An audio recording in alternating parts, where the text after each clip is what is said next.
taking a critical look at the gaming news of the week. This is Augmented Reality, presented by the Triple S League.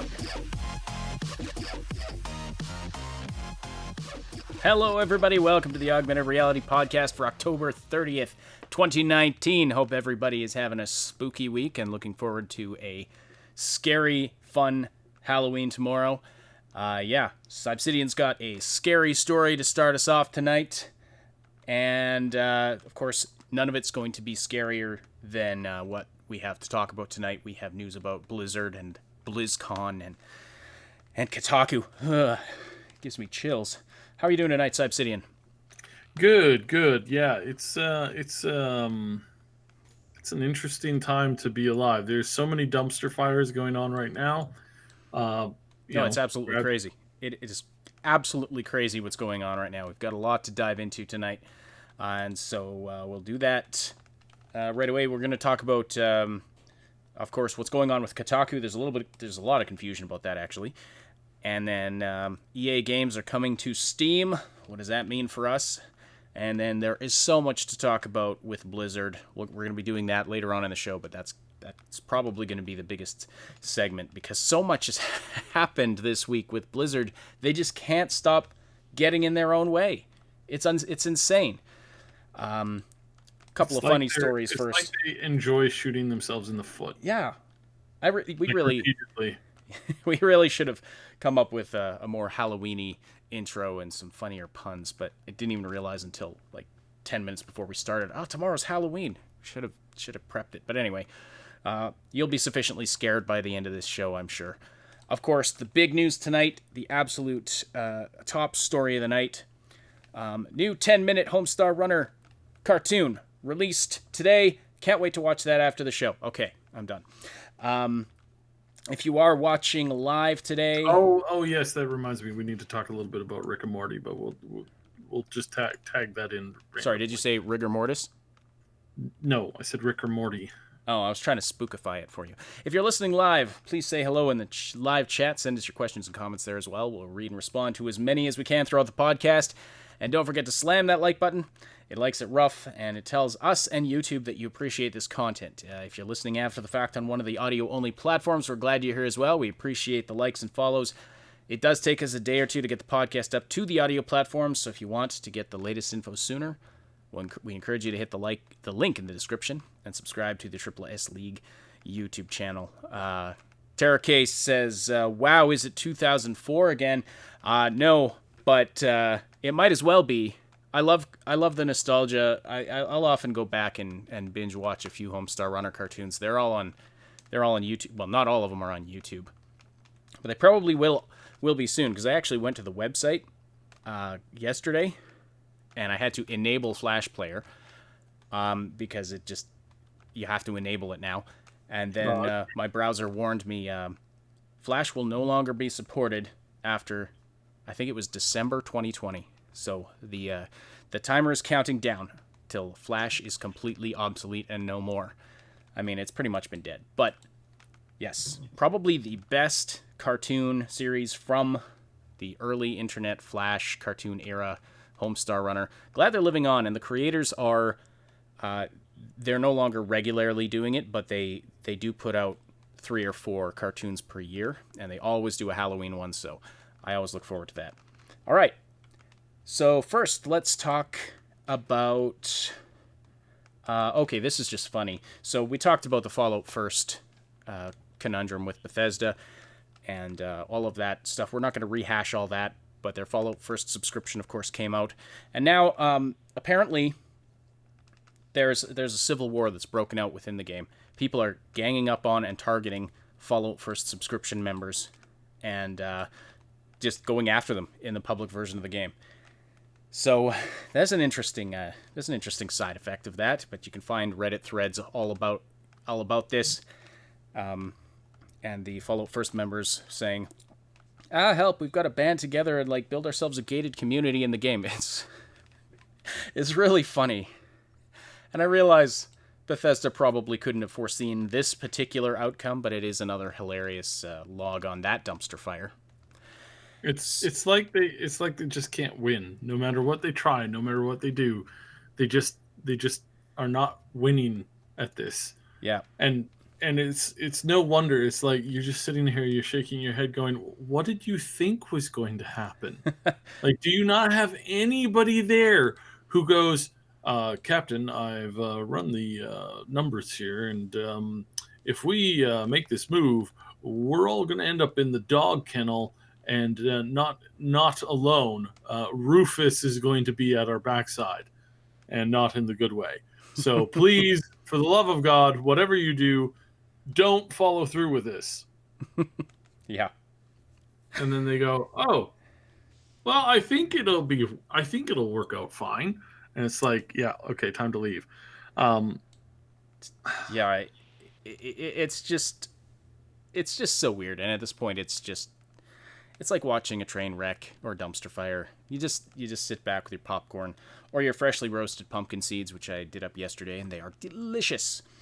And it's so the biggest disappointment about this whole thing is that we just wanted to, play a game that was so easy to set up.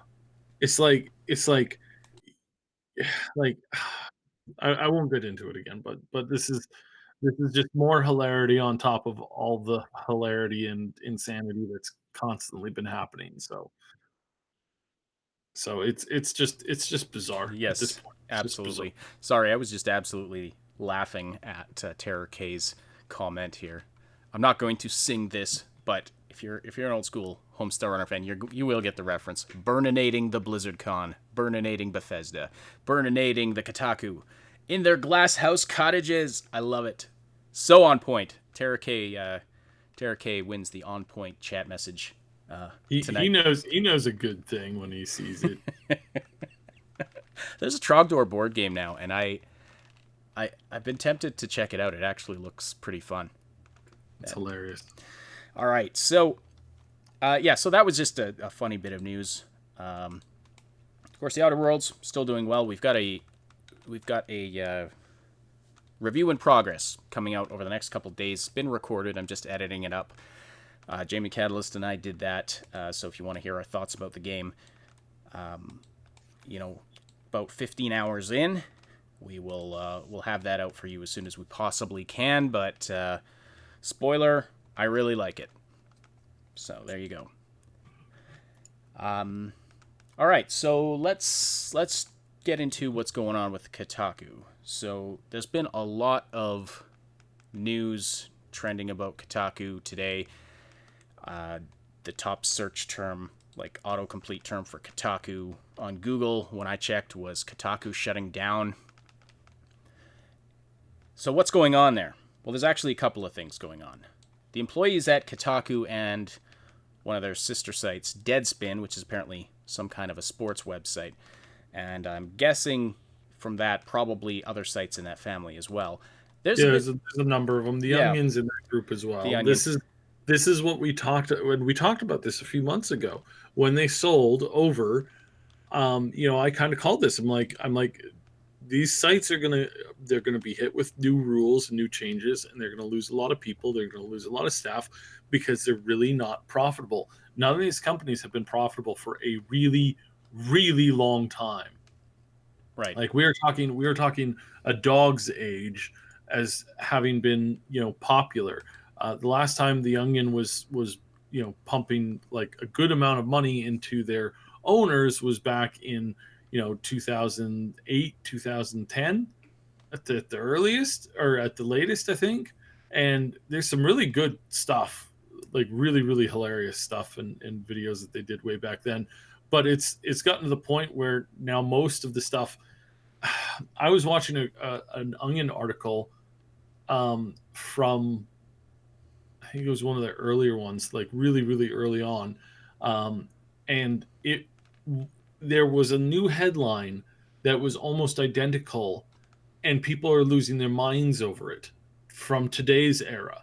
So what used to be comedy and out there ridiculous, insane stuff that nobody would believe is real is current and living today as issues that people are losing their minds over, as issues that people are running up and down the street screaming about, going, "Oh my goodness, the sky is falling, the sky is falling, the sky is falling."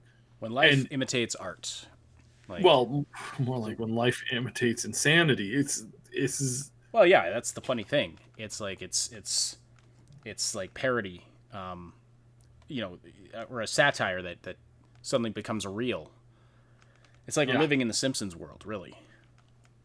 And yeah. there's been a few Are we things. ever? There's been quite a few things the Simpsons predicted that actually came true. So, anyway, so what's going on? There's a couple of things going on with the Kotaku family of sites that there's a couple of things that are getting conflated, and so we'll try and untangle those and explain what's actually going on. And one is what Saib just alluded to. There's some friction between the employees of the news sites, specifically Kotaku and Deadspin, and their new owners, G&O Media. And there was a leaked memo from Deadspin, or that was sent to Deadspin by their owner, their parent company, saying, okay, stop writing about, I'm paraphrasing here, stop writing about random crap and stick to sports, because it's a sports website. Now, presumably, Kotaku received a similar memo, though we haven't seen that for ourselves. But what happened is, in protest to this, the Deadspin employees posted nothing but non-sports related articles for a day or so. Things like, here's 5 dogs I met that I really like stuff like that. And then, surprise, surprise, the head guy at the site, the main editor, gets fired. Shocker. Like, big shocker there. You receive an order from your parent company. Do your job. Please do your job. Write about sports. And they say, no. Like a 2-year-old with an attitude, they do the exact opposite. Don't throw your peas on the floor. Okay. And then the kid dumps their entire bowl of peas on the floor. That's what they did. Real mature, Deadspin. So the head guy gets fired. And then Kotaku employees have been posting in solidarity with this guy. So they're sort of behind the editor who got fired. And so, I mean, this all kind of, it's not beyond, the realm of reasonability that Kotaku also received a similar memo, probably saying, stick to video games and stop putting crap in your articles. So we haven't seen that for ourselves, but the way that certain Kotaku employees have been posting, talking about, uncertain futures and standing in solidarity with this guy who got fired from Deadspin, it's led to some speculation that all these guys are being fired. Now, we don't have any direct evidence that, Jason Schreier is like losing his job today or tomorrow, but there's definitely some friction between these websites and their parent company. And so, I mean, who knows? I mean, if the employees, like the inmates, are trying to run the asylum at this point. The employees of these websites are they are banding together, and they're like, if you go to Jason Schreier's Twitter, and tons of the Kotaku employees, they're posting their union logo as like their profile pictures right now. So something big is going on. There could be more jobs lost, but we don't have any confirmation immediately of that. So no confirmation, but I can tell you that this is going to end poorly for everybody who doesn't understand that your boss has to pay bills. Yep. And that you can't just keep on doing whatever you want to without a game plan. Right. Now, James Fullerton brings up the other issue that was going on. That was the ads that were appearing on GNO's websites. These autoplay video with ads sound on. With sound on that were appearing on Kotaku, that were appearing on site, Deadspin, and presumably the other sites in this company as well. Now, this issue is kind of being conflated with the other issue. So, GNO, the parent company, put these all these ads on these websites. Now, the people who work directly for Kotaku and Deadspin, they didn't like this. And I don't think most people liked it, because nobody likes those ads. Nobody likes those obnoxious websites that have audio playing as soon as you load the site up and you can't figure out where it is and da-da-da. So, the employees of Kotaku were like advising people, here's how you contact G&O, and ask them to stop doing this, and giving them your feedback and this kind of a thing. So that's a related but separate issue. Now, my thoughts, of course, on the advertisements. James Fullerton asking for our thoughts on it. Of course, I think. Well, this is the issue that originally like kickstarted some of the other aspects and some of the animosity between the owners and the writers, because they've been going back and forth for a while now about this issue and about about the issues about staying on topic, and by moving away and doing this with the advertising, they basically are trying to encourage as many people as they can to not pay anything in the form of like watching ads and stuff like that. So this is like, right, this is just this is madness all around. Yeah. Basically. So that is one issue, and that's one issue where I would actually agree with with Schreier and the employees of Kotaku. Like, yeah, these, it's not a good user experience to have these articles on the site. Doesn't change anything as far as my usage on the sites, because I immediately block all sound from them anyways. Well, yes, you can do that now, but still, like, it's not a good thing for. It's not. No, it's not good. Terrible. Right? It's a terrible thing. But yeah, it's anytime I open a new website now for news or research, I have to immediately check if I've got it muted. And if I don't have it muted, I have to mute it. Otherwise, inevitably, it'll start playing sound during the podcast, and that's always bad. But anyway, I've got everything muted now. So they do have a point there. But then when it comes to this other issue of, their overlords, not the right word, but, their parent company, their bosses basically saying, we want you to stay in your lane. We want you to do your job. And, stop inserting. I mean, this is slightly speculative on my part, but if they're coming down on Kotaku saying, stop inserting political crap into your articles, just write the news, for heaven's sake. That's what you're supposed to be doing. I side with the parent company on that, because I'm so sick and tired of the spin, the framing, the political crap.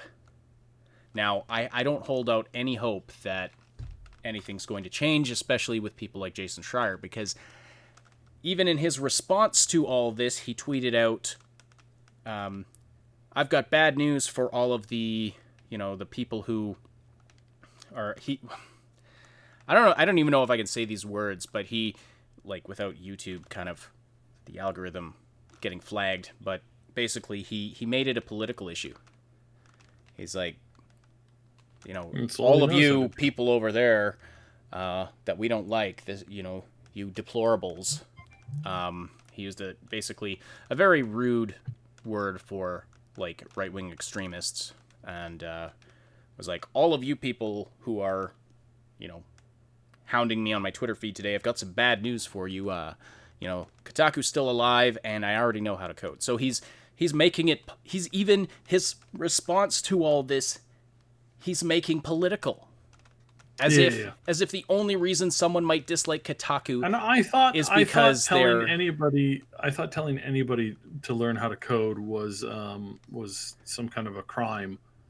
Or at least that's what how it was pitched to me a little while ago. So I'm confused on that. Well, that's what he was responding to, people telling him to learn to code.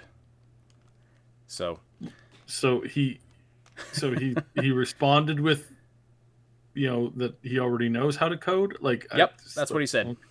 Yeah. Okay. So anyway, so that is the situation right now. There's been one person fired from Deadspin that we're aware of, but this is definitely going to be something interesting to keep an eye on. And we will, we'll definitely be doing that. As James Fullerton says, as a very left-wing individual, I hate Kotaku for their lack of logic and sanity. Exactly. Like, there's so many reasons to dislike Kotaku for absolutely non-political reasons. And part of it might be the political spin that they put on literally everything.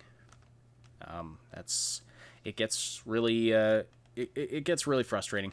I don't even look at Kotaku anymore when I'm looking for gaming news. I can't stand it. Just can't stand it. There's guaranteed there's better websites carrying the news I look for. I prefer the ones that just tell me what's going on rather than giving me the author's opinion about the social impact of the nuance of the thing they're reading into the thing that is so horrible and reflects the game developer's lack of sensitivity toward X, Y, or Z, and etc. So, all right. So that's the Kotaku news. For you Americans, when we say Z, what we mean there, the translation for that is Z. Just so you know. Mm-hmm. Because they don't know what Z means. Sure they do. Sure they do. Okay. Sorry. Any further thoughts on that before we move on? Yeah, as we have pointed out before, I am quite connected to things in this world, and in this particular aspect of the game journalist world, and I could tell you that things are not looking good. This site was basically told when they came on, is that it was like, hey, you guys really don't make us very much money, and this has to change. Like this legitimately has to change if you guys want to keep your jobs. And there's been little to no work. There has been and we talked about when they did the anthem, when Jason Schreier did the anthem expose kind of thing. That good job on like doing like something that you should have been doing like at least once a month. Like, where's his expose on any of the recent controversies? Where's the expose on what gambling and loot box gambling does to kids? Like, there's some general like, sure, whatever here, but there's nothing deep diving. There's nothing that if I had the resources that they had, if I had millions and millions of dollars, I could have dragged out, just so much of dirt when it comes to what some of these companies are doing, the plans that they sit around and talk about. They don't do any of that. They don't do any hard investigative journalism because, YouTubers beat them to it most of the time by months, if not like, we'll do that and then never cover it. So this overall is, it is the beginning of the end for this particular site. Not just this site. There's a Polygon and a couple other ones that like they've been feeling the heat. And another site that I won't name, but there's another site that has just been covering just gaming news, and it's been doing really well, despite the mountains of opposition that they're facing there as well. So overall, it's like, hey, ticket's done, buddy. It's like time's up. I've just over. While you were talking there, I was looking through the Twitter feed of the GMG Union, which represents the employees of Kotaku and Deadspin, and they've got a response. It's called the tweet is from 3 hours ago. It says a statement about the resignations at Deadspin. So apparently there's more people who have voluntarily left their jobs there. Mm-hmm. The statement reads, today a number of our colleagues at Deadspin resigned from their positions. From the outset, CEO Jim Spanfeller, whom... Saib, can you just double check this for me? But I'm guessing he's the CEO of the parent company, G&O. Has worked to undermine a successful site by curtailing its most well-read coverage because it makes him personally uncomfortable. This is not what journalism looks like, and it is not what editorial independence looks like. Stick to sports is and always has been a thinly veiled euphemism for don't speak truth to power. In addition to being bad business, Spanfeller's actions are morally reprehensible. The GMG Union stands with our current and former Deadspin colleagues and condemns Jim Spanfeller in the strongest possible terms. So this whoever is writing this on behalf of the union feels that these reporters have a moral responsibility to what exactly? To speak truth to power? They write for a sports website. Where was their outcry, specifically this company? Where was their outcry when Blitzchung, said what he said? There was a handful of like articles mentioning it and kind of generally talking about it, but at the same time, it's like again, it's like, oh yeah, we're standing up against human atrocities. It used to be that the freeing of Tibet, Taiwan, and now a couple other things. It used to be that stuff used to be really popular back in the day with some people, and now suddenly is not. And you go, well, what changed? Oh, well, they started getting paychecks from a certain government agency overseas. It's like, or not agency, government. Period. Just from a government, they started getting money from a government, and then suddenly they decided, oh, hey, you know what? We really don't need to talk or to think about this horrendous this disturbing stuff that we just don't want to talk about it. We're just not into this here and now, apparently, I guess. So It's I have no compassion for these people. I really don't. well, it's bizarre that they're taking this moral stand, as if if we don't insert other things and personal opinions into our coverage, we're like, we have a moral responsibility to do that. Like, wait, when you're writing for a sports website, your job is to write stuff about sports that sports fans want to read. When you're writing for a gaming website, your responsibility is to write stuff about video games or whatever types of games you cover that fans of those games want to read. When I'm looking for news about, what the next, Dragon Age game is or whatever, what's going to be revealed at BlizzCon, not that I care particularly, but if I was looking for that, I just want the facts. Honestly, if I want to read about political stuff, I go somewhere else. So like unless you want to say, just turn your websites into random assortments of opinion columnists, which you're free to do. That's, it's their business. They can do that. But don't pretend to be an objective news site, or don't pretend to be a sports website if you're not going to stick to sports or things related to sports. That's my thoughts on it. If your parent company, if that's what they want you to be, how is that immoral? You're not obligated to commentate about your opinions about the current president or the political situation anywhere when you're writing about who won yesterday's game and who's probably going to win the playoffs. Mm-hmm. They call that immoral. That's ridiculous. That is ridiculous in my humble opinion. But anyway, yeah, their Twitter feed is a dumpster fire because they've been retweeting the garbage articles that were posted on Deadspin in protest that I mentioned earlier. One of them being, I would not bone a vampire. That's fantastic content for a sports website. That's on Deadspin. That's on Deadspin. Yes, that's on Deadspin. Another one. Yeah. Don't cook chicken in an effing dishwasher. Fantastic content. This sounds like scintillating reading, and plus then some more edgy stuff that really dives into politics and other garbage. But whatever. I think I'm done talking about this because I've killed enough brain cells dealing with this stupid issue. Wow, where'd the salt come from? Pardon me while I take a sip of water. That issue worked me up more than I expected, but that's what's going on with Kotaku. So, all right, well, let me do the Halloween story now, just because we need something to kind of like lighten the mood between breaks here. So, there was this time that a friend of mine was driving through they were on kind of an off highway way out in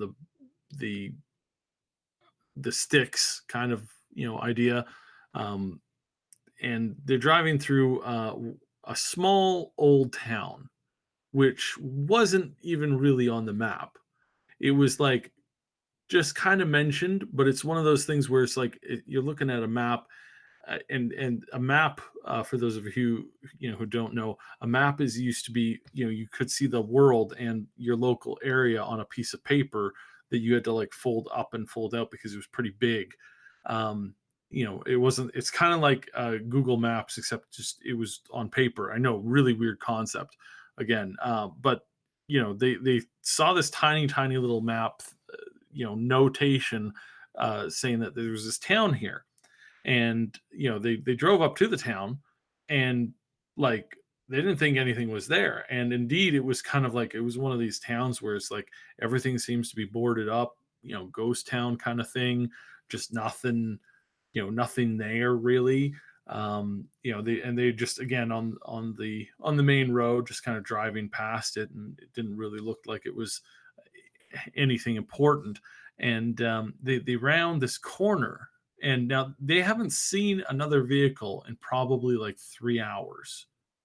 Not coming to them, passing them, them passing them. It, like, just nothing, absolutely nothing, just absolutely not there, nothing.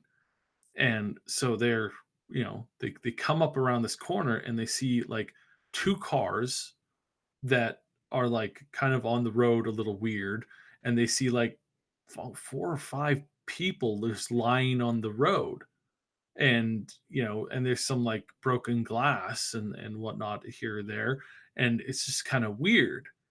And so they drove past these people, and they looked down, and they kind of examined the various bodies as they're driving past, because their plan was to drive past the accident, then get out and open the trunk, and then immediately start treating them as they had supplies in the trunk.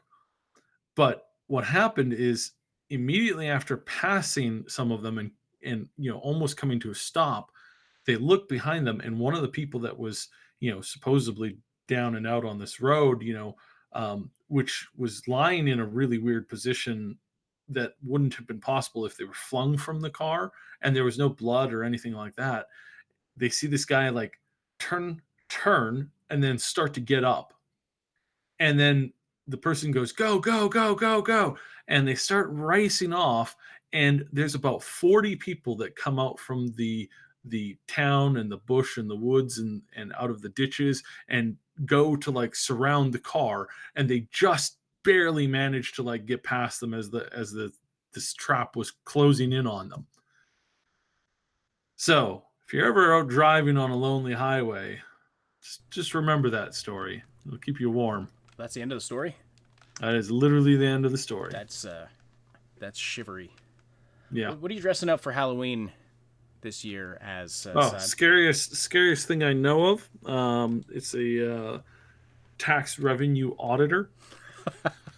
Okay. Scares last time I dressed up like this, I gave 3 people heart attacks in one day. I was thinking about going as Joe. Oh, okay. Well, Joe works. That's cool. Joey B. No. You're supposed to say who's Joe. Oh, sorry. Who's Joe? Joe Mama. All right. So that was terrible. It's a meme. All right. Of course, they're supposed to be terrible. Speaking of terrible meme-worthy things, let's talk about EA. See? Mm-hmm. That was intentional. Mm-hmm. That was. I told that terrible joke completely intentionally. It wasn't, not at all cringeworthy. It was totally intentional. So EA has announced a partnership with Steam. So they're going to be bringing EA games to Steam. So the first one is going to be Jedi Fallen Order, which arrives on Steam on November 15th. But they're also going to be bringing their EA Access subscription service to the game next spring.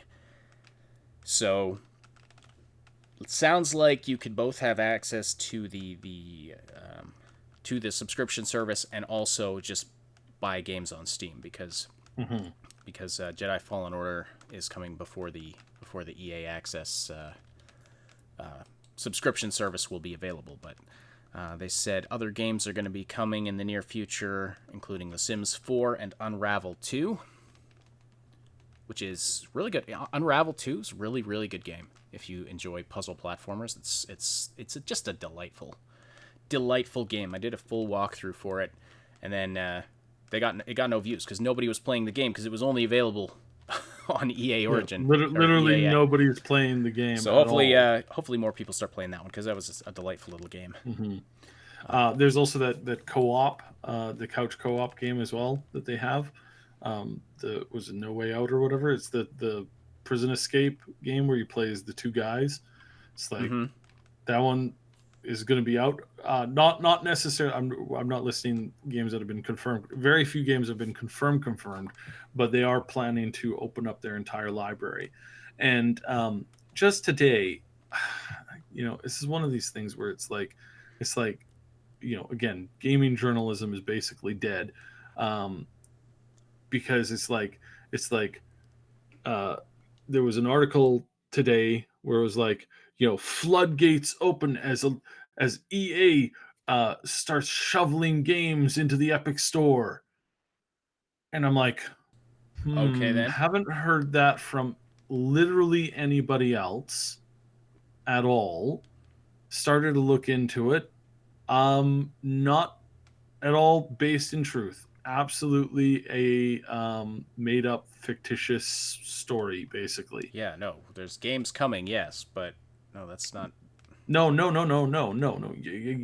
Sorry. Did I miss something? My Yes, apologies. the story is completely false. There are no games from EA headed to the Epic Store currently. Oh, period. Epic Store. Yeah. Yes, but this is what they had on the thing was Epic Store accepting games. And then you read the article and it's like, yeah, well, we're not actually talking about Epic games. It's going to the Steam store, but now they can start submitting some of these games to Epic. It's like, did they say that they were going to? No. Okay. That's weird. Yeah, okay, I see. And I remember now. You messaged me that article earlier today, didn't you? Yeah. Now they've changed the name of the title to saying that, oh, no. What we meant is that EA is open to bringing games. So they were just shoving EA and Epic together just to get clickbait. That's all they did. Recipe for clickbait. Yeah, that's ridiculous. So again, if you wonder why, most game journalists are universally panned as pathetic, and Weasley scum who just lie to get clicks. That's why. Just so you know. Yeah. Now, it does sound like even though these games are coming to Steam, you still do need Origin in order to run them, or an Origin account at least. Yeah, for now. Apparently, this is a sources say this is a temporary maneuver. That eventually that might it's probably not going to be a permanent thing. But you got to remember that most of these games are actually built on the infrastructure of the Origin client, which means that they require a user ID in order to launch the games that have any kind of like DRM or anything like that. Right. So for the time being, again, I cannot stress this enough. This is you're going to have to make an account, blah blah blah. However, for going forward, they're going to start distancing themselves from this. Another really interesting thing. So one of the head execs at EA was asked by somebody, it was like, so are you guys admitting that your Origin thing has just basically failed? Oh no, it's not a failure, it's a reimagination. It's like again, corporate speak. I just love corporate speak for its inability to tell you the truth. No, I didn't drive off a cliff. It was creative navigation. Yeah. I Sure. couldn't have said that better myself. Yeah. But yeah, that's the issue. That's the problem. That's the ever stuff circling the drain of stupidity. It's like, oh no, well, we spent $50 million on this project. There was another one. Somebody wrote me today about this. Now, let me see if I can put this into proper perspective. Okay, so I'm gonna have to change some details around here. Friend messaged me about uh, a a series of steps that happened. This wasn't asking for help. This was just, hey, this absolutely ludicrously stupid thing happened. So there's this company in kind of a smallish town, and they are there, and they chose to go there because the taxes were a lot lower, and they were given like an incentive for building their business there, and whatnot. So they were there for a few years. New boss came in and said, "Hey, this town, or sorry, not the town, said, hey, we want to rebrand ourselves, blah blah blah blah blah. So we're going to do some of this, tricky stuff to rebrand so that we have this new cool image that people are going to find hip and new and click on us because we're so what they're into, even though we're not, because they weren't this thing that they were trying to be, the virtue signaling basically, but I can't say exactly what they were virtue signaling about. But they're like, hey, yeah, look at us, we're just so good, we're just so much better than everybody else, especially other companies that are kind of like us. But they had to rebrand their company.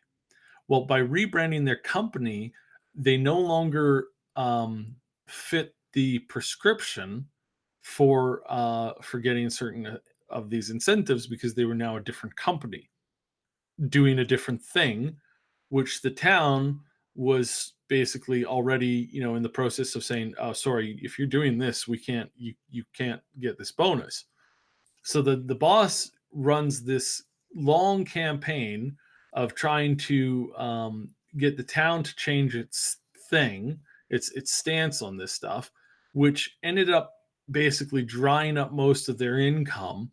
And then they ended up losing that battle. So then they tried to change something else about them, which in the end, it's just a series of meetings that happened. And he sent me all of the basically the like the cliff notes of the meeting. And it was basically, it's like, meeting this guy demands that they're going to do this, because he's doing this, they screwed up this, then the town got after them, then this happened, and then ultimately it rolls down for 2.5 years, finally ends with them putting the whole position back, and then the guy leaves the company with a big bonus.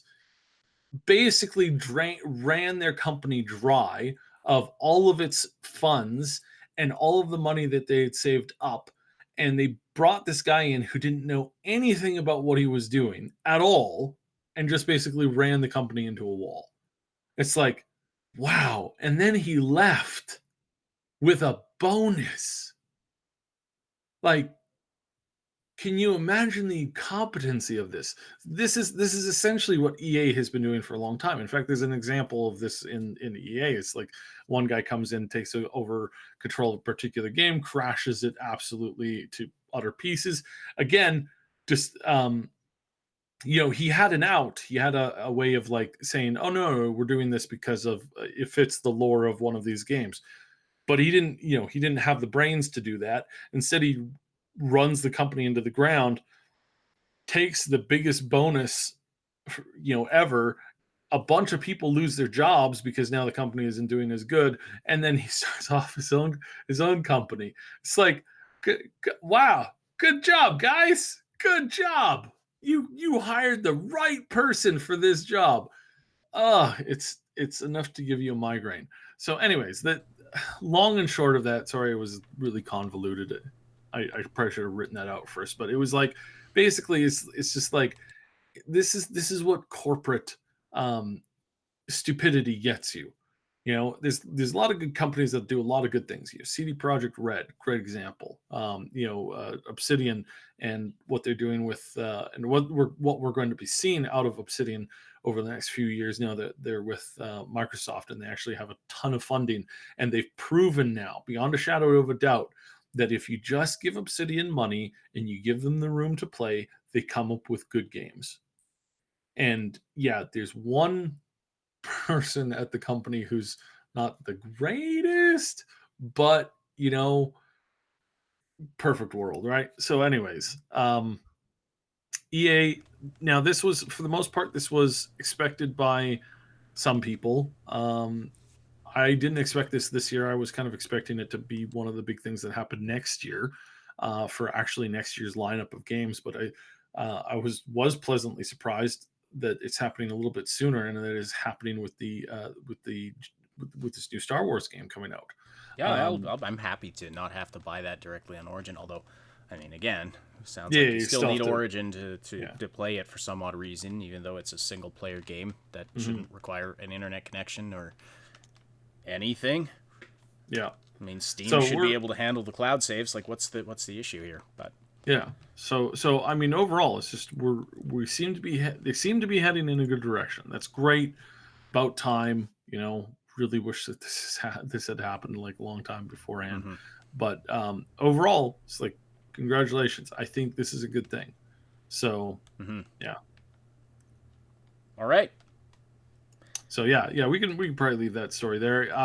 It's going to be a shifting. Of course, it's going to be shifting over the next couple of weeks and months here. There's going to be lots more stuff and data coming out about what they're doing.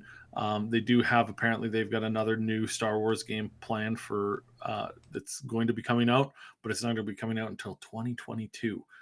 Still, EA, what in the world are you doing with these Star Wars games? It's like, could you please just make some good Star Wars games? Yeah, because I Period. mean, God knows there's no good movies coming.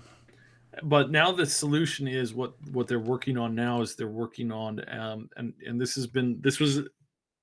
was highly in the rumor mill in the last like couple of days here. It appears as if what we're going to be seeing from EA as far as the Star Wars lineup goes is we're going to be seeing some remakes. Okay. So I mean, we're talking remakes. We're talking Jedi Knight Academy, Jedi Knight. We're talking Star Wars: The Old Republic. If these games do well and if they don't screw it up, we could potentially see a big boom of new content. One of the things that they've realized is that they really kind of have shot the official movie, the official trilogy like stuff. It's just terrible. So one of the things that they're considering doing is bringing up the old Republic storylines because those storylines are really good, and they decide, hey, if we can take these really good old stories and mess them up even worse than our new series, then people will look back on our new series and go, wow, they really knew what they were doing with that stuff. I mean, flying a starship, hyperspacing into another starship, and then Luke is a crazy old man who drinks milk. Hmm. Cool. Like that was way better than the. I'm kidding. I'm being overly negative and pessimistic. Well, I don't suspect. I do not suspect for sure whether or not this is the that this is obviously don't think that this is what they're planning on doing. But um, I'm definitely gonna hold my nose while they work on this stuff. Of course, I would love for them to do like Jedi Knight Academy, SWOTOR 1 and 2, and actually make them, sorry, the Old Republic 1 and 2, make those actually good games again and do them, do a good job on them. I would kill for those games.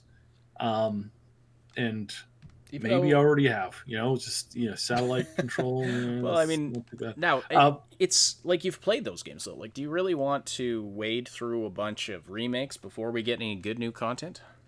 Well, it depends the game. Like I would love to play KOTOR 1 and 2 again with a way better character creation, expanded story, more stuff to do, bigger worlds to play around on. I would love to replay those games. I would love to mod up KOTOR 1 and 2 in a brand new engine, just mod it up to hell. Like that sounds like a great idea to me. I really like the idea of having the Jedi Knight Academy done up again. But again, it's like I don't trust EA to to do a good job on this. I expect EA to fail miserably on these things. We have come to expect that. Now, Yeah. Jedi Fallen Order does actually look like it's going to be pretty good. That's the assessment I have after looking at the material. We talked about this a little while ago. So perhaps Respawn is going to succeed with that game in spite of EA. We'll find out. Maybe. That would be great. It does look it does look quite good. I'm looking forward to trying that one out, and it's nice I can have it as part of my Steam library now. Yeah. Also opens up, the possibility of, you can buy Steam keys on other storefronts and, get discounts and things, and so that definitely opens a lot of options up for consumers. So that's good. Options are good. Epic. Options are good. Epic. Yeah. All right. So we should probably move on here. We're all right. pushing it with So our now time. Just one sec, though. You are listening to the Augmented Reality Podcast, and we do love seeing everybody so active in the live chat. If you do want to keep the conversation going after the live broadcast, we welcome you to join our Discord community. I know a lot of you are on there already, but if you've been putting it off, check it out. Come see what the community's all about. There's a lot of fun conversations that happen there. You can find the link in the description below. It's a place where you can chat with us and other Triple S fans about all the things we love to talk about and stay up to date about everything we're doing here at the Triple S League. Click the link below to join and be sure to say hi to us in the welcome channel. All right, so we have so much Blizzard news to cover tonight. It's kind of crazy. Blizzard is yet another dumpster fire, which is hilarious, which is kind of weird because they've been leaking all over the place. There's been leaks coming out left and right. You'd think if they could aim some of those leaks toward the dumpster fire, maybe they could do something about it. But we have some more, another instance of Blizzard really just screwing over its fan base in a very sly way. But then we also have BlizzCon leaks, like what we're going to be seeing at BlizzCon. But then some very interesting leaks came out on Reddit from a former employee. I think it was 4chan. 4chan. Yeah, some leaks posted online from somebody who claims to be a former employee, and talking about what things are like at the company and what's going on. And now, as is our practice, Saib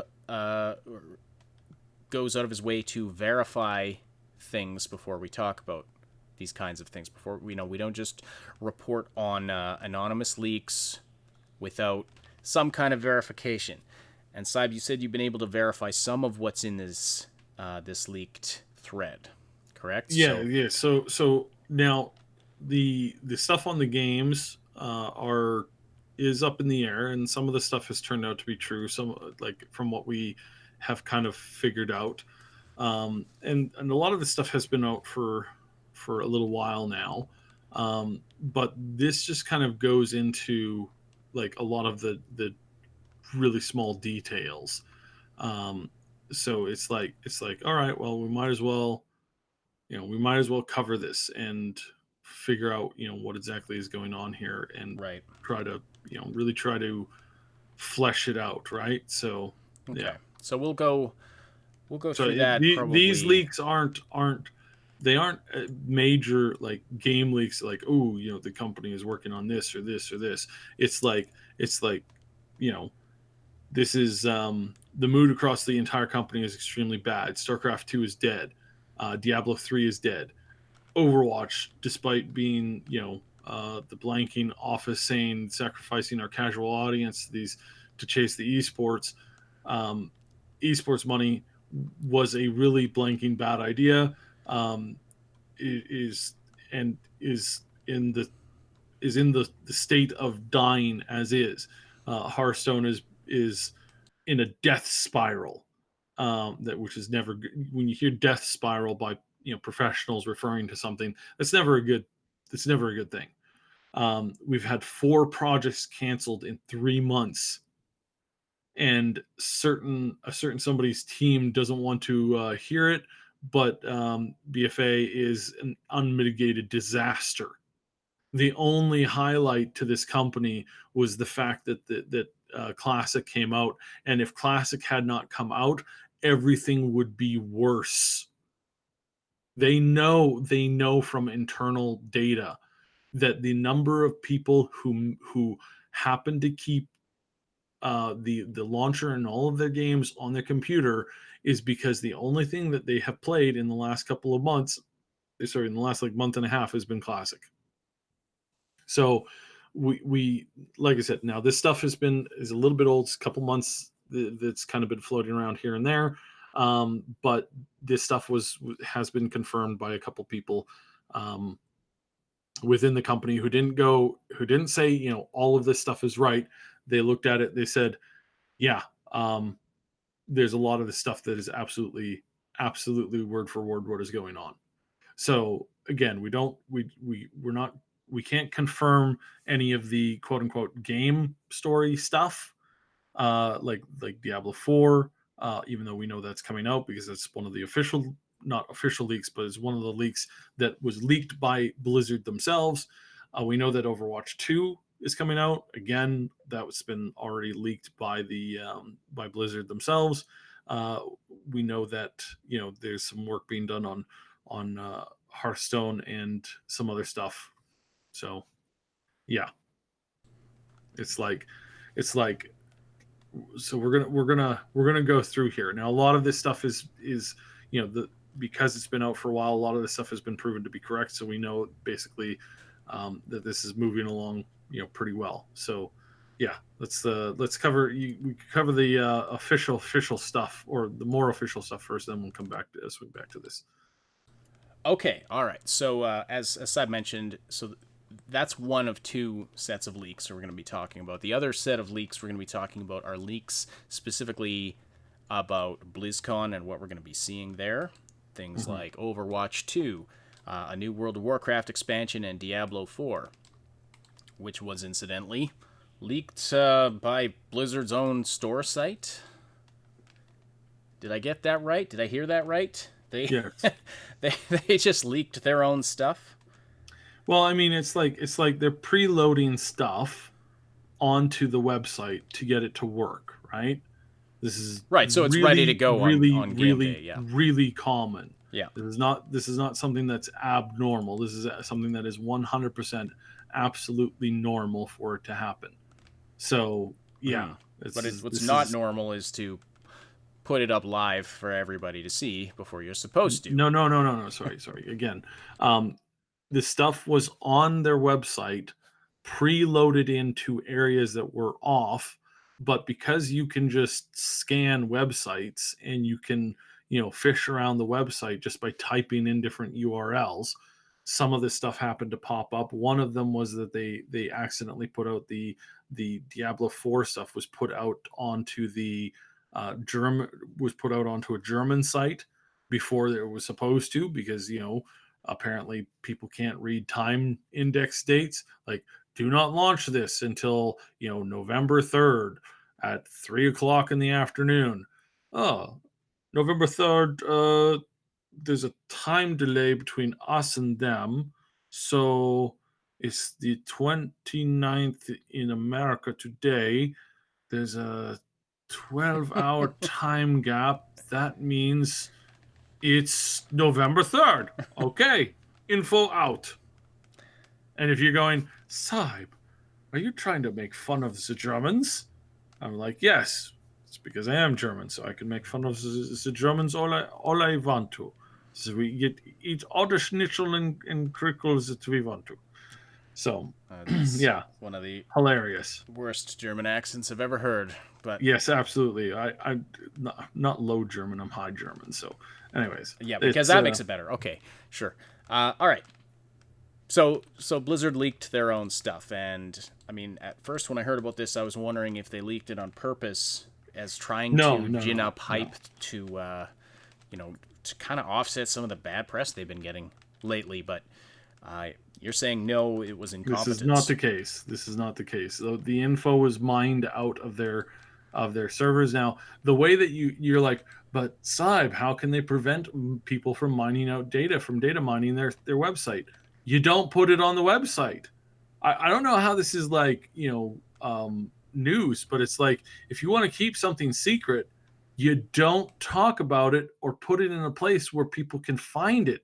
Like that's just usually how you start, right? Is Well, in usually you general, go, but even there's like it's one thing to just hide a page, but like you can lock down folders on your server and at least, prevent people from getting in through just or a you could just, basic you could just URL. turn, you could just like, you know, put the stuff up for it to be turned on the next day. I mean, that makes sense. So, Yeah, I can see why they'd want to. But usually you have a test environment where you're making sure that everything works. I can see where they might have wanted things to, be up and ready to go. They probably have a lot of things they're going to be announcing, but yeah, it seems like there are probably ways around that. Or maybe they just didn't care all that much if it got leaked. yeah, it's well, I mean, no, they did care because a lot of this stuff has kind of ruined some of the surprises that have been, you know, anticipated by people to be out. So here's a couple of the spoilers. We're not going to be throwing up again. We're not going to be throwing up any of these images, but we're going to be talking about it. So if you don't want to be spoiled for tomorrow, tomorrow's tomorrow, which is basically tomorrow in some parts of the world. If you don't want to be spoiled with that for the content that's coming out at BlizzCon, you can like mute it now. So, I might as well do a countdown. 3, 2, 1. All right. So, spoiler time. Now the strong rumor and the strong confirmation from some of these other leaks here is that Overwatch 2 is going to be mostly a PvE game, and some are comparing it to basically like Destiny a little bit, which is interesting. Might work, might be kind of interesting. They're going to have a lot more story components. Some of the stuff is going to be, is going to start coming out, and they're going to, they're so this is kind of an interesting thing. So Tracer has a girlfriend who's apparently going to die, and then she's going to start up a relationship with Widowmaker after she's shaken this Talon brainwashing that she's been under for a really long time. So it's like, which This apparently the is Talon brainwashing. That's why in Overwatch 1, that's why all of these people from Overwatch have been fighting each other for like years in the streets because of brainwashing. So that's a thing that's been happening. The this is storyline with Overwatch is fascinating just, and rich character development that I'm hearing oh right yeah, here. oh yeah. Um, it this is, yeah, it's there's no backstory to this game, and apparently they're going to try and fix it here with this. So we'll see where this goes. A couple things that are still yet to be confirmed. None of the stuff. So Overwatch has loot crates, and none of the unlockables are going to transfer over from Overwatch 1 to 2. However, there's going to be a lot of the stuff that's the same, which is absolute. Like, I don't know how they're going to recover their reputation, as shoddy as it already is, by saying, hey guys, all those cosmetics and skins that you unlocked in the previous game, well, now you get to pay to have them unlocked all over again. Congratulations. It's like, Fantastic. oh my god, like who comes up with this stuff? All right, so uh World of Warcraft is getting, so they're doing a level squish. Everybody's going down to 60 apparently. Again, I don't know why, but everybody's getting squished down to 60, and they're doing it's going to have something to do with the Shadowlands, and it's going to also have a big something to do with the Lich King. So the Lich King is back, again, they need to rescue this next expansion because nobody's playing it right now because it was absolutely garbage. So now what they've done is they've brought back the Lich King because he's one of the most popular characters because they just killed off a couple of the other characters who are really popular. So except now they're going into the Shadowlands. Basically, because they're going into the Shadowlands, they get to resurrect a whole bunch of old previous characters again and again. And it's like, why would you? Okay, whatever. It's like clearly you need more, nostalgia bait for the people to get into. So that's cool, I guess. So yeah, so that's a thing at where that's at. And then yeah, they're going to announce a mobile game for World of Warcraft at the same time. Looks like that's pretty much set in stone. And then we've also got, I think I'm missing something. Diablo 4? Diablo 4. Yeah, Diablo 4. So Diablo 4 basically was in like kind of like it was in like moderate development last year when they said, "Hey, we got a new Diablo game for you guys, and it's coming on your phone." And then everybody, all the madness happened. So this from the other leaks that we have, Diablo 4 went into sudden and urgent production with the reaction to Diablo Immortal from shareholders who this was originally for the shareholders, but dumb f's don't understand that consumers are not, these are not your consumers, and that it means nothing to them, and this was basically going to be a huge drop. So their plan is to launch Diablo 4 and then to launch Diablo Immortal at basically the same time. That's their new plan. So you get PC Diablo and mobile Diablo at the same time, making both people happy and giving Blizzard access to loads and loads and loads and loads of money, which is, of course, unless the glorious and well sought out people of the people of the China Republic find out that Blizzard is a huge supporter of the Free Hong Kong movement and other things like that. Wouldn't that be unfortunate? Yeah, that would be really unfortunate if that happened, because then they'd have to make all their games for people who don't live in communist dictatorships. That might be cool. So anyways, nice little side idea there. So just some of the stuff here that's interesting.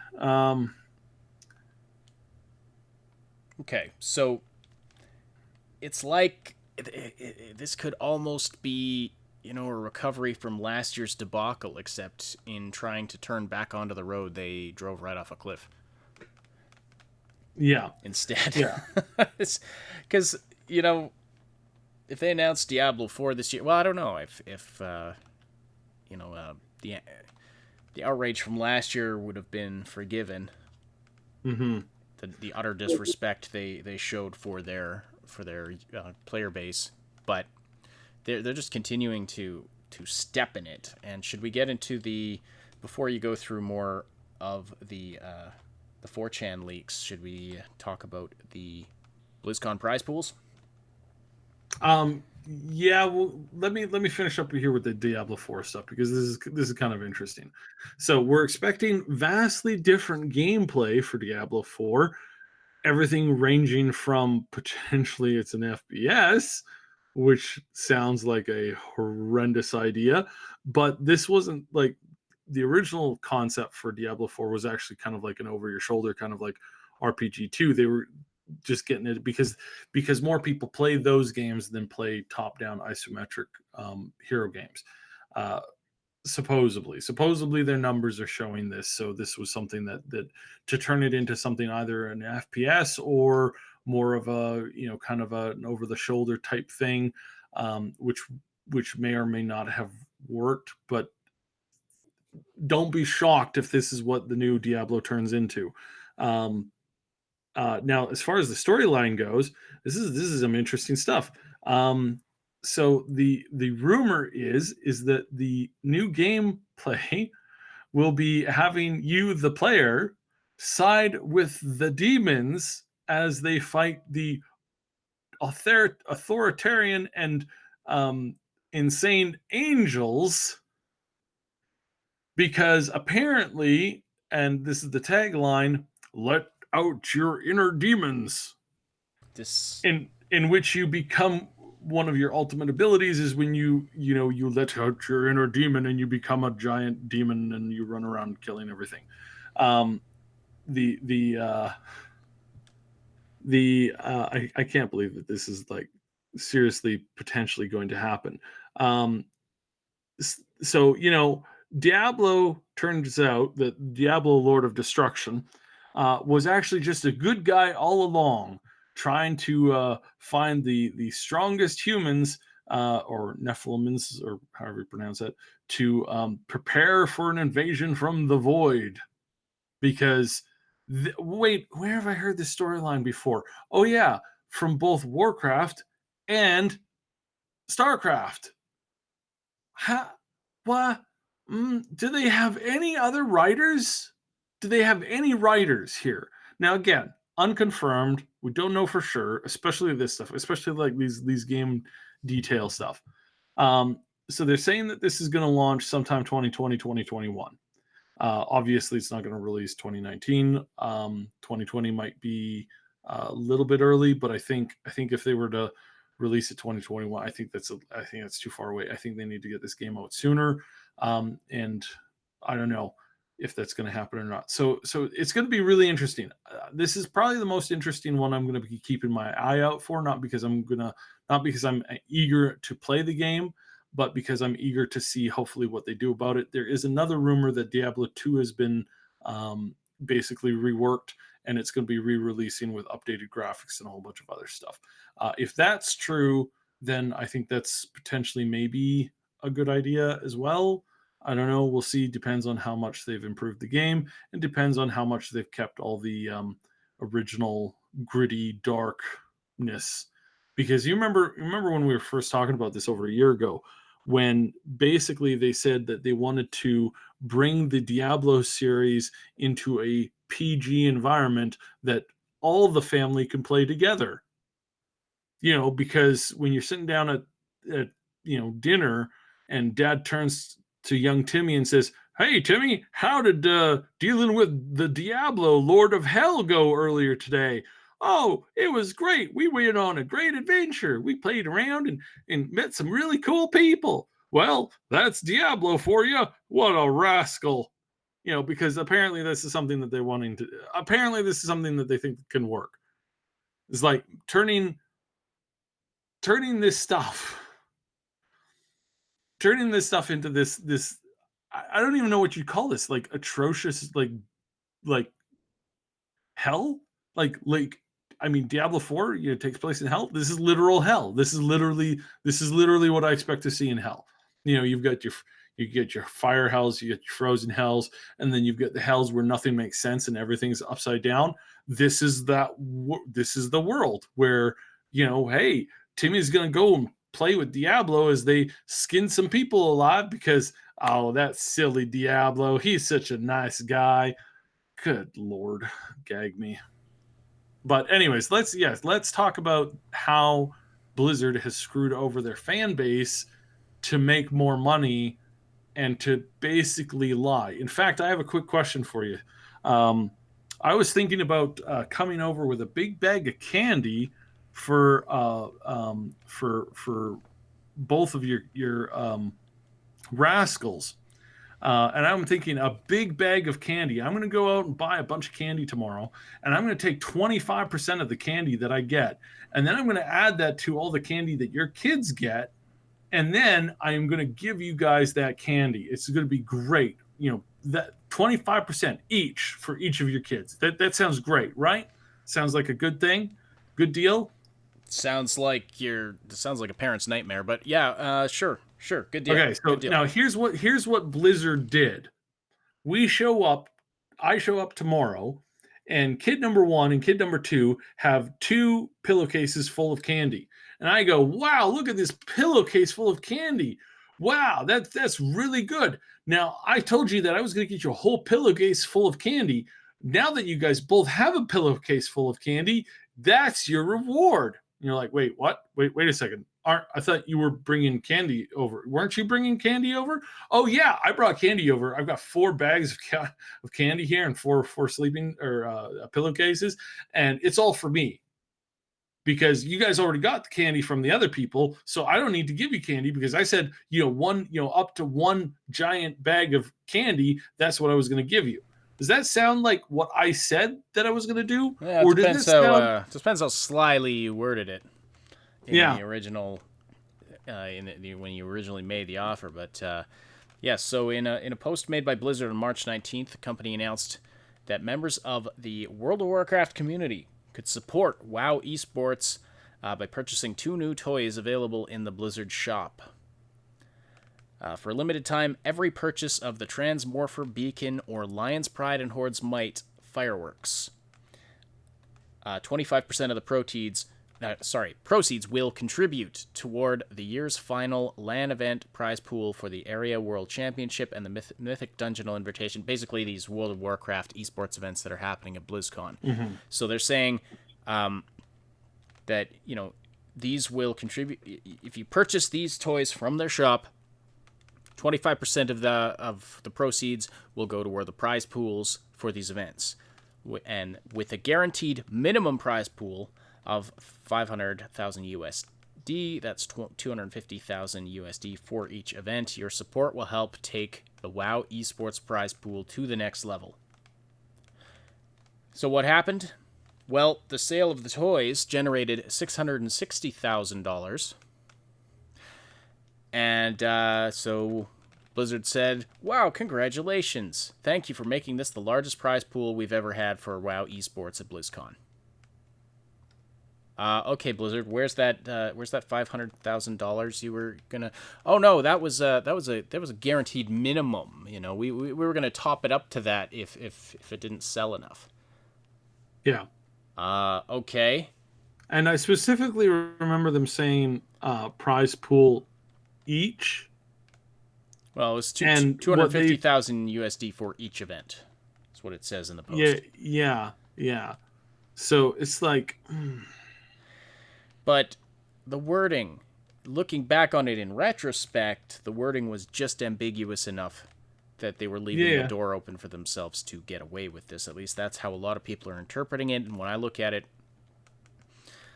it certainly looks that way because they say, your support will help take the WoW esports prize pool to the next level.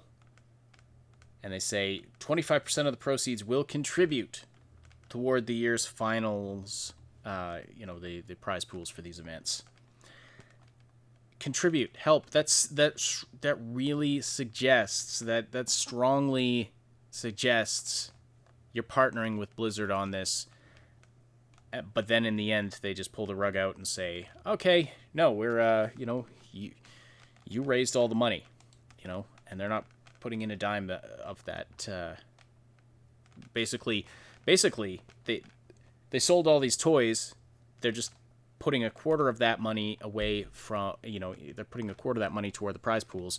Meanwhile, they've made over $2 million in pure profit. So the community has 100% funded the prize pools. And they're not happy about this, needless to say. Yeah, and no. I don't think any defense on Blizzard's part of saying, "Oh, well, we didn't actually say we were guaranteeing to put our money in." I don't think anything they can say at this point is going to make people happy. People are pissed, and I would be too if I had contributed to this thinking I was, Blizzard is putting in this amount of money, but we're going to help. If I'm passionate about WoW esports, and so I buy these things to contribute to the prize pool to help take that to the next level. Maybe, perhaps I wouldn't have bought these things otherwise. So yeah, just another slimy move on Blizzard's part. Mm-hmm. WoW esports, says the Dusty Gamer 01. Is that really a thing? Apparently. I did not know that it was a thing, but Yeah. The other thing that they did, which was really really scummy, is that they used to have there used to be a set price for buying the virtual ticket, which allow you to like see a lot of the stuff and get some prizes, get some like collectibles and that kind of stuff. It used to be that it was always the same price. But then last year they said, "Oh, we're also going to give anybody who buys this, we're also going to give them access to the classic beta server." Um, and that unfortunately, because we have to set these servers up and it's going to cost us something, so we're going to have to bump the price of the virtual ticket up by 20% or something like that. It was 20, 25, 30%. Um, and then they're like, okay, yeah, it's just for this year. This year rolls around, the price is still there. Is there a beta that you get to access or something? No, there's not. So they inflated the price last year because they had to pay for all the cool beta stuff that was currently going on. And then you get into it this year, and the price has not been dropped. It's still the same price, and you're still getting what you were getting 2 years ago, as far as like cool stuff and extras and They just collectibles. established the new higher They just prices established a as the reason baseline. Yeah. to boost the baseline of the ticket price. And this is a digital good. Again, digital goods. There is no limit to digital good. You can replicate digital goods to an infinite number. Well, almost infinite number. It's like as far as the human population on the planet goes, you could give 20 of them to every single person, and there's no actual change that goes on. And so this is utter lunacy yet again with this insanity. It's like, Blizzard, what are you doing? What are you doing? You used to be such a reputable company. You used to be the pinnacle of gaming, and again, it's like you've stabbed yourself in the stomach on stage over and over and over again, screaming, "It's for your own good! It's for your own good!" Because apparently that's what's needed in this particular scenario. It's just it's an absolute mess. Yeah. So basically, there was a streamer and a one of the people who does a lot of the stuff who heard about this first. He tweeted it out, got picked up, and now it's getting picked up everywhere. And again, this is going to come back to hurt them more. It's going to hurt them way more than if they just were more generous. If they said, "All right, let's blow this out of the park." If they had just approached with that kind of an idea, with that kind of a plan, it just would have worked out so much better for them. Yeah, because now But they just look like creepy con artists. yeah, It's now just a bad look. yeah. And we're talking about like pocket change for this company. Mm-hmm. Yeah. If they kept, if all they did was keep like $500,000 on hand for this stuff, and they boosted up to $1 million, it's like you're out $500,000. That's Yeah, it. in exchange Your for company makes more than that in a day, like many times more than that in a day. What is going on? But this all boils down to Activision basically trying to screw everybody over. One of the things that's been confirmed is that anybody that was working at Blizzard, um, who hadn't worked there for more than 15 years, said that they were getting a non-negotiable pay cut, or they could walk.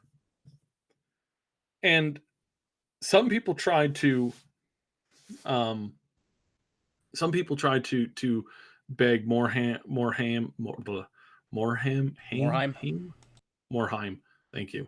Some people begged Morheim to stay, but he walked off into the sunset, um, sold off his considerable amount of shares, and again, the company is just left languishing.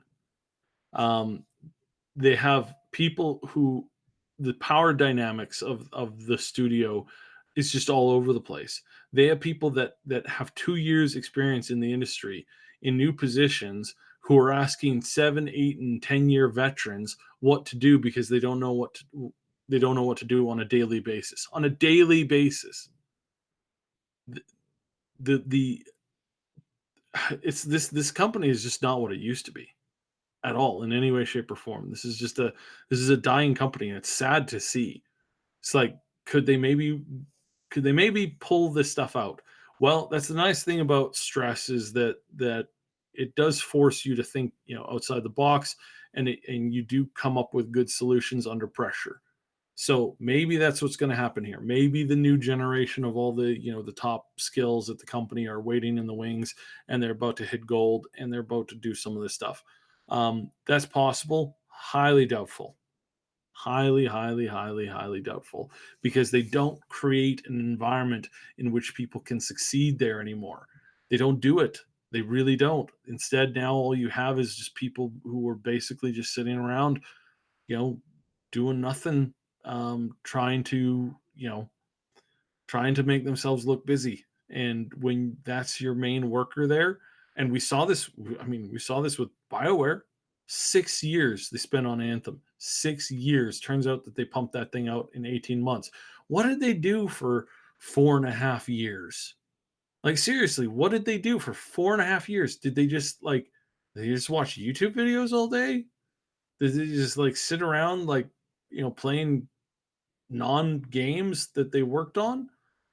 And is this what they've been doing with their time? Is just sitting there doing nothing? And I think what we're going to see is we're seeing the exact same thing, because time and time again, the prevailing voice at Blizzard is this must be what Anthem and BioWare felt like before it crashed and burned with that project. That's what they're saying about pretty much every project right now. So yeah, where this goes from here, I don't know. It's some pretty crazy stuff. There's a competitor to World of Warcraft, but people talk about how they're coming up with cool solutions for the drought of the MMO market, and the response is it's like, hey, don't bring that negativity in here. It's like, oh, okay, wow, that works. All right, well, hence the theme of today's show being dumpster fires. Yeah, BlizzCon's going to be interesting. I don't even know if we can watch it unless we buy this virtual ticket that they have, but it's going to be interesting watching some of the video reactions afterwards and reading some of the articles and finding out what's actually happening on the ground there, because they'll have a lot of great videos coming out this year. I suspect that we're going to have more of those famous moments that you really miss from Blizzard, such as is this an out-of-date April Fool's joke? Yeah, at least if it's good for one thing, it'll be good for the memes after the fact. Yeah. So, are there any more of these employee leaks you wanted to go through? You've covered a lot of them already. No, because a lot of this stuff. So these leaks on the sentiment are basically correct. So even if the person hadn't really basically if a lot of this stuff is when it comes to the games is rubbish, what people are feeling is this is the same, and it's not hard to guess at that kind of stuff. And that's why it's like the person who wrote this may have made some of those things up, but the truth of the matter is that people have been saying this and thinking this amongst themselves quietly. So this is where it's like that's where I think this stuff is really hitting, because no kidding, the StarCraft 2 is dead, Diablo 3 is dead, Overwatch is dying, Hearthstone is in a death spiral, Heralds of the or the Heroes of the Storm has completely crashed and burned and is basically dead now. It's like you have all of this stuff that again, it's like this is what's happening there. You don't have to be an insider to know that this stuff is literally happening there. But what we have insiders who are saying, yeah, this is all true. I don't know who wrote this, but this is what I feel like going into work every single day. And so it does. There's a ring of legitimacy to this entire post from a former employee or someone who claims they were fired from Blizzard and they're just spilling their leaks. Considering how much of it is turning out to be accurate, and this was posted, like you said, back in June. So, and the things that have been confirmed since, it's looking fairly accurate. Of course, not everything in here has been confirmed, and that's not what I'm saying. But it's certainly, like you said, obviously it's possible somebody could make stuff up, but I'm not seeing anything. Here's something here's something that I know is not made up, and that's Chris Metzen, who does the voice of Thrall, walked in to the company after having been away for a really long time with back surgery, and he was away. He took some extended time off to recover. He showed up at the office all smiles and saying hello to people he hadn't seen for a few years. Walked into to see where everything was and how everything was going and what everything was doing. And the dude walked out like he had aged 5 years, and he was, about to have a nervous breakdown or a depression crash. It's like, so I mean, if he and we know this is the other thing that we know for sure, that a lot of the assets in the new Warcraft 3 remake, so that's the RTS game, we know that a lot of those assets were outsourced to other companies. And that they don't have the same look, feel, and aesthetic. Some of them look okay. Most of them don't look very good at all. Most of them look like they were made by kind of like, mid-tier Asian asset flipping companies. And from everybody I've talked to in the industry, everybody who've mentioned it publicly, Bellular is quite vocal on this. It looks bad. It looks like this stuff was basically just mass produced by a third-party company somewhere in Asia that just rubber stamped stuff and threw it out there. So, yeah, not good. Not good at all. Not good indeed. All right. BlizzCon officially starts on Friday. And so when we do the podcast Saturday morning, it will be sort of halfway through it. And we'll report on whatever has come out as of Friday. If anything of interest, if there's anything of interest, we'll see what happens on the ground. But we'll, of course, discuss any of the other gaming news that comes out between now and then as well. So I think we're going to wrap up the show there. We'll just end with Max Darrett's comment here. Bethesda, BioWare, Blizzard, what is causing these companies to make such obviously poor decisions? So clearly, it is the fact that their companies start with the letter B. Do not name your gaming company a name that begins with B. The letter is clearly cursed. All right.